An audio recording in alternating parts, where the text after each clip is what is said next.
প্রতিদিন যে মা কত কাজ করে সেটা মা বাড়িতে না থাকলে ভালো করে টের পাওয়া যায়। আজকে সকালে মা গেছিল একটা অর্ডার দিতে, তাই জন্য মায়ের যত কাজ সব কিছুই আমাকে আজকে করতে হয়েছে। হ্যাঁ, তাই বলে রান্না বান্না না, কারণ রান্না আমি করতেই পারি না। আচ্ছা, তোমরা কি কখনো চরকি বাজি দেখেছো?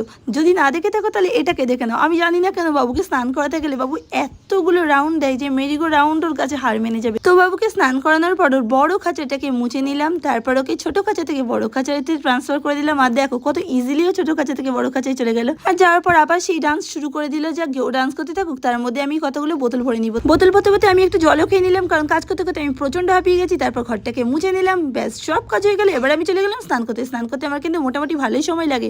স্নান করার পর আমি ফ্রেশ হয়ে গিয়ে বাবুর কাছে গিয়ে বসলাম। তারপর বাবুর কিছু ভিডিও আমি শুট করছিলাম, করতে করতে মা এদিকে বাড়ি চলে এসেছে। তো দুপুরে লাঞ্চ করার পর আমি একটু ঘুমিয়েছিলাম, তার মধ্যে মিশো থেকে আমার একটা পার্সেল চলে আসে। তো আমার আর শরীরটা ভালো লাগছিল না, তাই মাকে বলে মা তুমি একটু পার্সেলটা রিসিভ, এটাকে কালকে ভালো করে আনপ্যাক করে দেখো। আজকে ভিডিওটা কি কেন কিছু ফটোটি বাই লাভ ইউ।